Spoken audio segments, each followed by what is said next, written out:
For the last 15 years, I've been on a quest to discover the DNA of the most successful digital leaders in the world.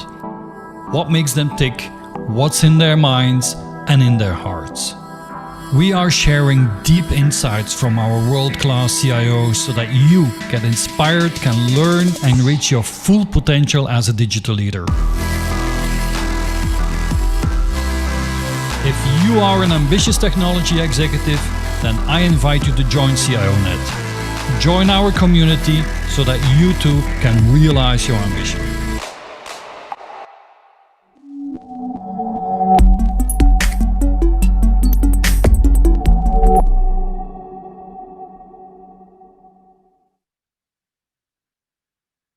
Good morning, good afternoon, good evening, wherever you are in Europe or rest of the world.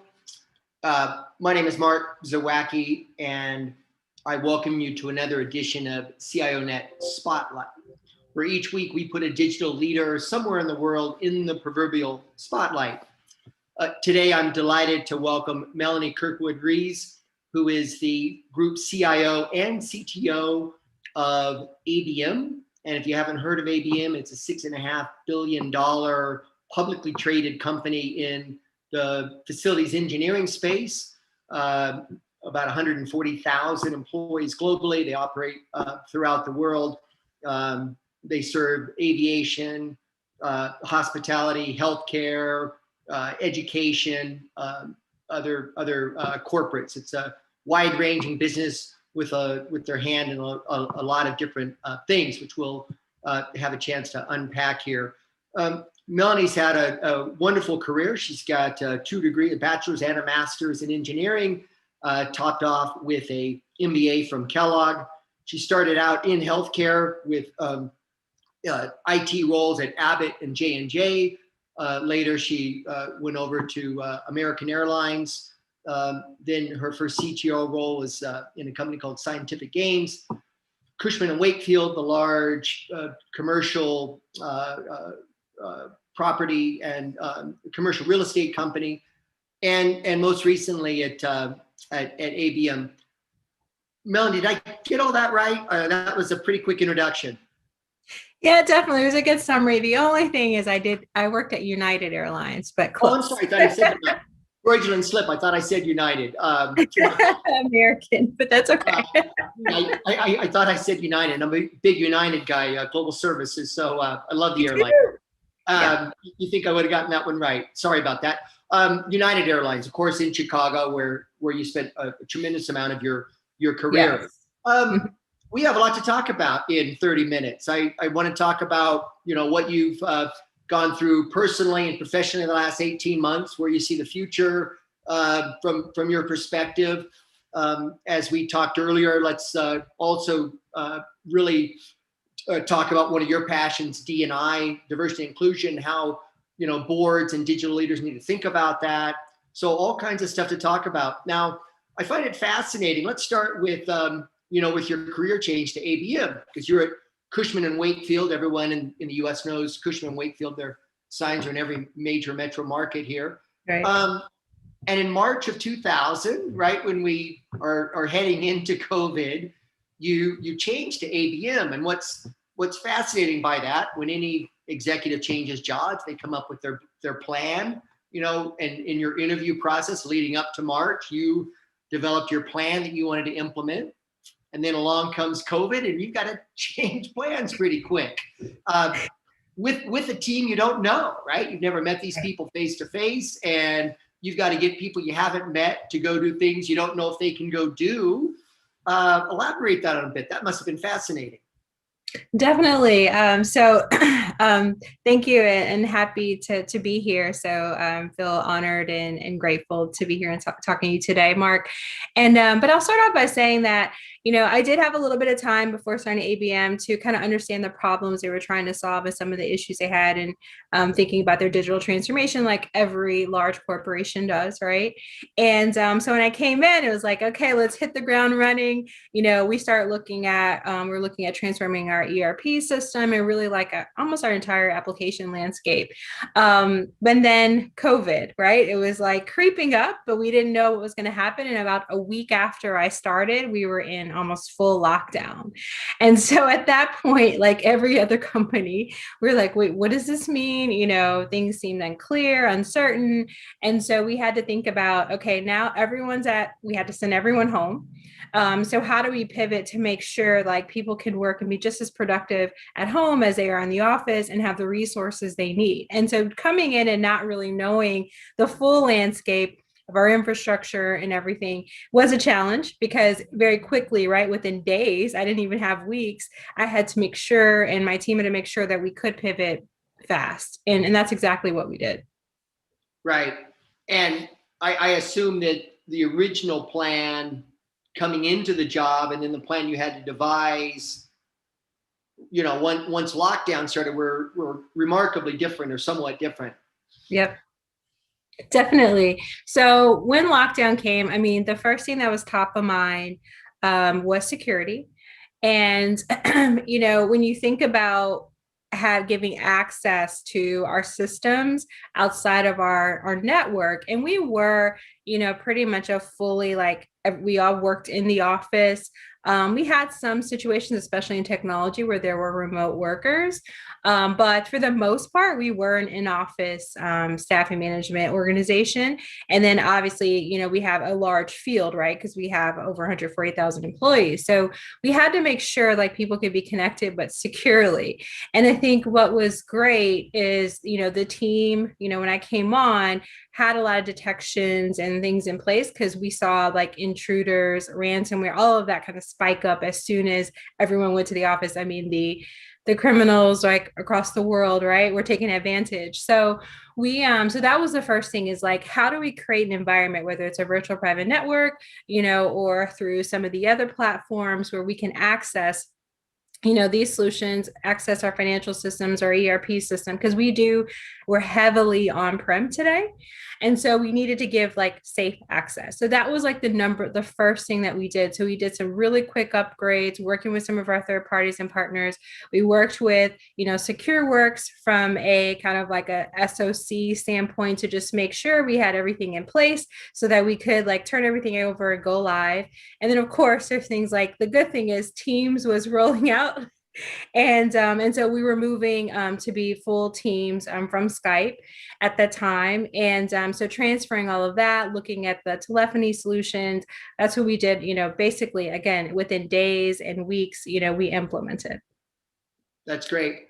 And the business is heavy into facilities engineering, facilities management, janitorial services. You've got a wide variety of things you do. But you've launched new products, new offerings in the last 18 months. What that look pretty, pretty fresh, pretty new. Right. What do those look like, and how did those get developed? Largely remotely, largely without, that live customer interaction. And what role did the technology team play in making that happen? Yeah, well, I mean, day one, when things started happening with COVID, we put together a cross-functional operational response team. And that team, included every facet of the business and every function, which technology was a big part of it. And, we had two things we had to look at, right? We had to look at the internal, like we talked about, making sure we could procure devices, right? Because that became a big issue as there were shortages across the globe. To, what does the client need? What does the client want? How can we provide new services, get people trained and connected really quickly? So we, the strategic team team with the business actually came up with some new services, which were enhanced clean, enhanced facility. And then technology was the enabling factor to get it done, right? Like the playbooks, the web training, the reach outs, the connections to the client. And remember, like, I mean, we always think of the client first, and we include the client, anything that we're developing. So they are with us along the way and understanding like what the need is. And then us kind of, making sure that we create a product and a service around that need. And that's how you got enhanced facility, enhanced clean. And again, the technology had to enable it, right? I mean, we had to do it quickly. And I will say, I think what we learned and is great, and we're going to continue with this, is like, we can pivot. We're super nimble company, even though we're over 100 years old, right? Like we are actually very nimble, and we can do things and pivot for our clients in a beat. And it's hard when you're large to do that, but we saw that, and we saw that we were able to provide something to our clients that was of great value during a pandemic. So it sounds like, I'm inferring, but it sounds like you did a lot of that, over Zoom calls, but you brought customers in, you did user experience design, you kind of, walked them through what you were thinking, got their reaction to it, but you designed those new lines of business, it sounds like on Zoom, but it sounds like then they were launched successfully. Yeah, absolutely. And I think we were very amazed at how technology helped us do it very fast. Like we were all used to, even my prior life, right? Like being in an office, flying to see the client. Like a lot of that may have happened in person. Like, hey, let's go and visit client X. Let's go through, what a new product or service would be. But everything was done over, the video conferencing platforms, and quickly, right? And we all got used to it, right? It was like, hey, like we're on our houses, dogs barking, whatever. But it's like we were more productive than ever. I think a lot of companies felt that, because if you think about it, commute times are taken away, all of that. So we spent a lot more time like actually with each other, with our clients, over video conferencing than maybe we would have if we weren't, right? Because it takes a flight, it takes, there's a lot more logistics involved. Yeah, no, I get that. One of the what's the flip side of that? What's missing? Yeah. I love not getting on planes, and and the time it takes and the aggravation, right? I was talking to somebody earlier today that loathes just from San Francisco getting to New York for a meeting and then being there 4 hours and turning around and miss another day getting all the way home.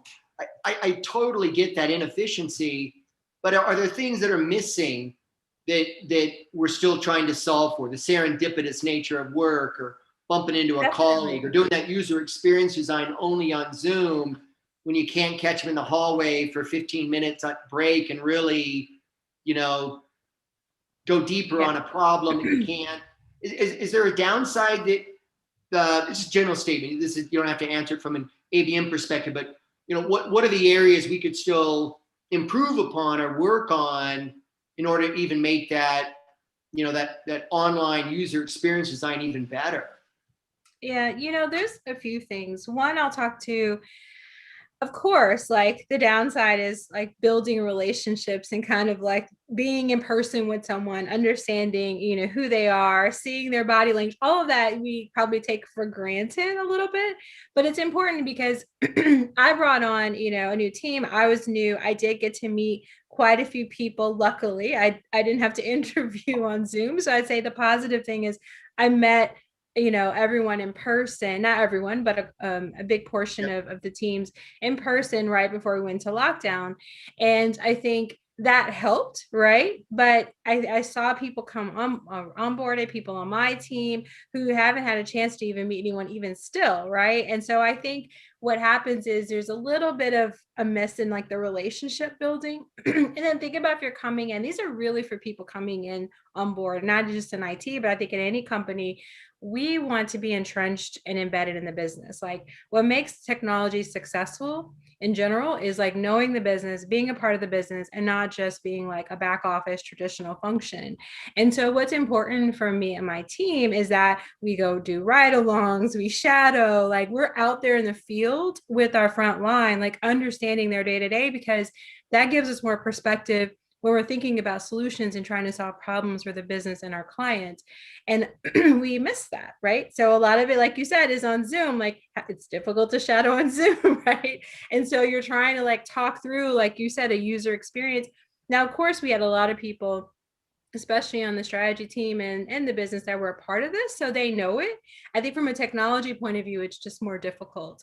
And then the other thing I'd say, that I learned, and maybe it would have still been hard because everybody was uneasy about being around people, is I think, we should think about as CIOs like offerings to people at home. Like, there's the video conferencing and VPN and all those things, but what about like making sure they have the right like network or connections or web access, those type of things, those and especially for like our leadership, and then as you kind of move down to certain critical roles, I think that we should think about an offering for home, because as we leave this, like there's probably a lot more hybrid happening across many Fortune and many companies in general.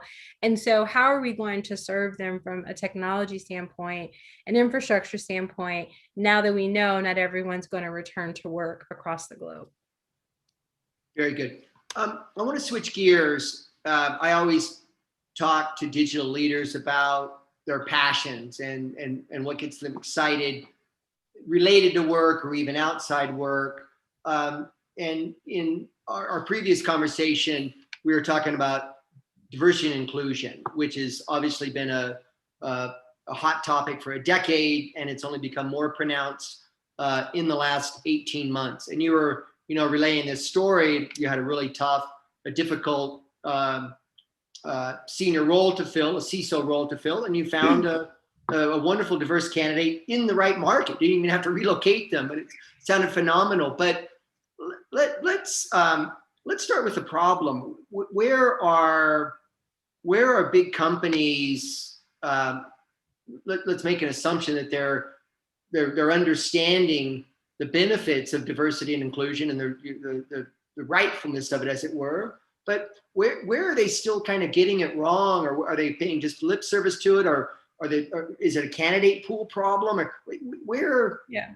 How can they improve it? Given your perspective and your experiences, your life experiences and career experiences, where can they get it right? I have this idea where, I just explained like how I want technology to be embedded in the business, right? And a lot of traditional organizations we do ride along shadowing. Same thing I'd say in this space. I actually think, it would be great if business leaders and executives and all up and down the chain, from different communities and backgrounds, actually shadow visit, understand like other communities, understand the inequality that's out there.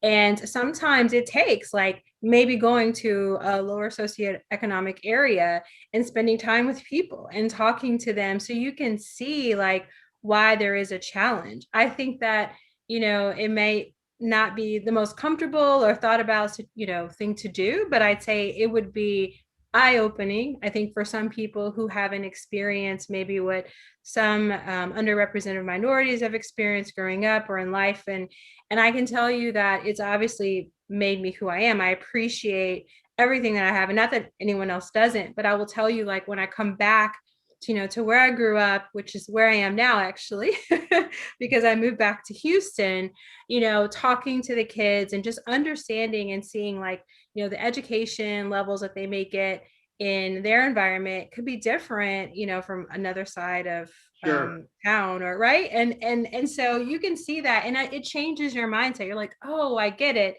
Like, now how can I impact that? Right. So you do partnerships, but you make the partnerships, they're not just like checking a box, like with these, whether it's, any type of like, I'd say minority partnership, but let's make it work. Like, how can we actually put the time in and make a difference and not just write a check? And this is in general for like all businesses and leaders. I think that's really critical. I do think, the self-awareness that all of us have. Like, I think we need to spend more time, like just understanding like what our biases are. We all have them. It doesn't matter who you are, what color you are, what gender you are, what sexual orientation you are, like we have biases. And so we should understand what those are and make sure we remove them, you know, as much as possible at work and be deliberate about it. Because when it comes to like hiring and things, it is sometimes natural that we want people like us, we feel comfortable. And I think we all have to do it. It doesn't matter, you know, who I am or anyone else. Like, I need to look for diversity, right? So that we're not all thinking the same. Everyone's bringing different thoughts and challenges and solving problems together. And I think that is a huge differentiation for companies when they do that. And that's exactly the path that ABM is on, for sure. I saw some research. It was probably 5 years ago now, and I think it makes sense. But it talked about this problem of the lack of in gender, but it talked about the lack of women in technology starts in our grade schools in the US, and in fact globally. And second, third, fourth grade, the boys are more aggressive, and the boys shout out answers, and the boys sit in the front row, and you know they're perhaps overly confident, and they're shooting their hands up, and the girls perhaps are shy and timid and hold back, and they just punch out at a very early age. There's been research that points to that, and I don't know if you've seen similar research or agree in general with that thesis, but it strikes me that we almost have to start at very young ages thinking about STEM skills from a racial perspective, from a gender perspective,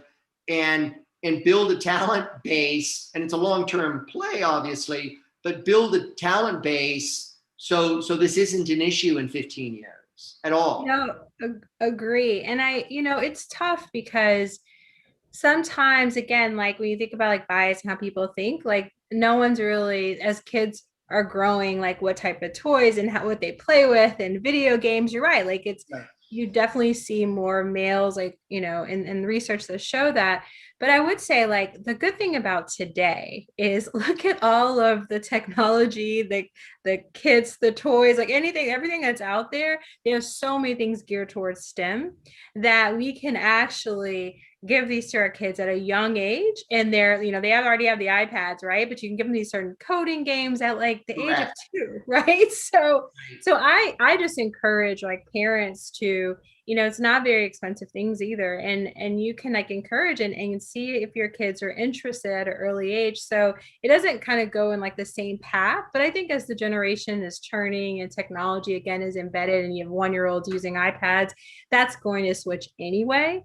But I think it's just important for us to point out when we see like kids, especially women who have that interest, who have that capability, the acumen to do it. And I've noticed it even here, like when being back in Houston, coming back to my childhood neighborhood, talking to young girls like the elementary school age and just how smart they are. They enjoy math and like, you know, so I'm like, hey, you know, they have these like STEM kits and I've been, you know, engaging with them. Just that's me like working with kids and trying to get them to think differently so that they don't follow maybe the same path or traditional path. But that's important. And again, it takes all of us as adults that recognize that to make a difference in that age group. An hour of code and other STEM-like programs that are going down to the grade school level are showing great impact. They are, and there's so many resources now. Like those did not exist when I was younger. I would say I was lucky, right? But you know, we had the Apple computer and we play all those games, and I was always like, oh, this is interesting. And I took it upon myself to take coding classes and things, so it helps. But not everyone, you know, has that opportunity. So I'm saying like Pascal or whatever was around then, like we had it in the schools I was in, but not all schools offer that, right? Depends on the school system you're in and those things. So again, we have to be more deliberate in helping our young kids like get involved and engaged, because anyway, it's out there and it's easy, it's in reach. I remember writing Pascal to 8-inch discs, not even 5 5.25. So that was a long time ago, but I do remember those days. Let's look forward. When you look at your technology roadmap, there's lots of buzzwords, in the marketplace right now under the broad banner of transformation. People talk about AI and machine learning and big data, and data is the new oil, and all the buzzwords and jargon around those technologies. RPA and robotics, they're all out there. And by the way, in your remit of technology, you also, I believe, are responsible for a lot of the data sciences team and the teams looking at that. But in general, and again, without, we're not asking for any proprietary information, obviously, on ABM, but in general, where do you see the big benefits coming, the kinds of technology that you can deploy as a digital leader in the next 5 years? Where are we at that pivotal moment or the knee of the curve of some of these technologies that are really going to make an outsized impact on the business? Yeah, definitely. I mean, of course, data. I mean, data's always been there, for a lifetime. It's really just about like building those insights, and agree, like, because of AI machine learning really maturing, I think there's an opportunity to do a lot more predictive insights versus just, current insights or lagging insights. But what's interesting is when I think about our industry and some of the technology, and I obviously came from real estate before, so it was similar. We had services there. Everything goes back to experience, right? With our clients and, the end clients of those clients, like we want everyone to have a good experience. And so technology has made the experience better. It's also given us more transparency. So some of the tech that I think that's coming up, and I think will continue to mature over the next 5 years, that we can look at are like the smart building technology you hear. And I know that's pretty broad, but think about like some of the sensors, and I can be at an airport in a bathroom, and this is just, an idea, but you think like sometimes you see like different things that you can press and say, hey, was this a good experience or not? And but now like you can actually have like sensors that, again, with full privacy, there's no cameras or anything that tells you like how much the bathroom was utilized, and based on like how much is utilized, does it need a cleaning, and which stalls need to be cleaned, and how long should we clean? And then that leads to like staffing, like how should we staff for this, right? And there's so much being like incubated right now around like sensor technology, as that's actually fairly mature. So what I think a lot of companies have to do, and ourselves, is like take that technology and help it give a better experience to our clients, but also create more operational efficiencies. So I think that, those are probably more, I think, relevant now. Some of the robotics, I think, is going to take a lot of time. Plus, humans just aren't comfortable with robots yet. So right. When you think like people always tell me, hey, are you guys going to get like a robotic cleaner, or, and it's like, it doesn't seem like it's time, but it's always great to pilot, understand why it's a challenge, because again, like, I mean, I think disruption's an old word now, but it's still happening, right? Where technology is kind of coming in and taking over for human interaction and human tasks.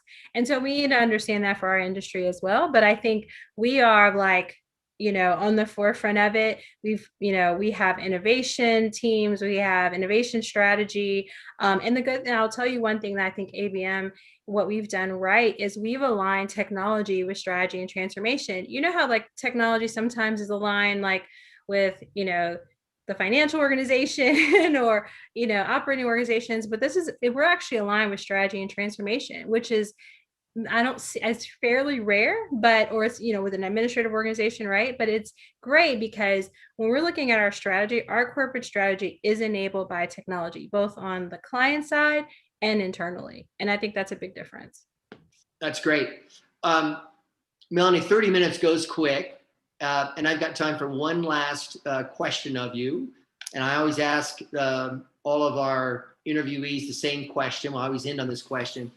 And that is, what's the one thing in your toolkit? What's the one go-to technique or process or method? What are you known for? If I were to, quietly ask some of your colleagues, what are you known for to get stuff done? you must have something. I know you have something that's just kind of a go-to technique that, oh yeah, Melanie did this again, that you've probably used in, you used it, Cushman and Wakefield. You probably used, you may have learned it way back at J&J, but there's something in your management style or some process or something you do, Right. or maybe it's advice you like to give, but just share with the other digital leaders that perhaps isn't in their toolkit yet and they can begin using.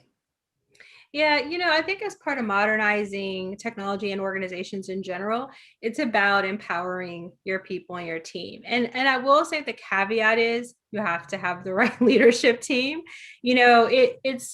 It's good to make sure like you have people you can trust, you have people that are specialized and maybe even smarter than you or more experienced than you in their, specialty, right? But that's okay. Like I think some leaders feel threatened by that, and you can't. Like you want to have the best of the best team and you want to empower them to lead.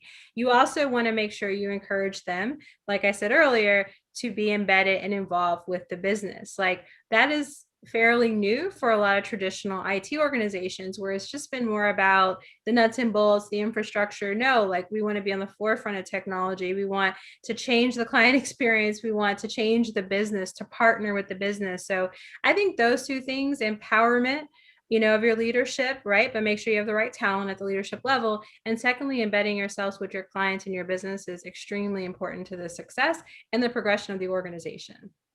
That embedding, it sounds like you guys are pretty excited as we shift back into a more normal work environment. Yes. To get back out there, the drive alongs and the ride alongs and all that embedded really came across in this last half hour. It sounds like you and your team are pretty already planning those now, and in a safe way still. Right. And for sure, like that is like the number one thing now that we're kind of coming out into a safer environment. That is what we're focused on. Wonderful. Well, Melanie, that was 30 minutes. Thanks so much for taking the time on behalf of CIONET and our 10,000 digital leaders in 25 countries around the world. Right. Real nuggets of wisdom out there today. So thank you so much, and enjoy the rest of your week. All right. You too. Thanks all. Great. Thanks again. Take care.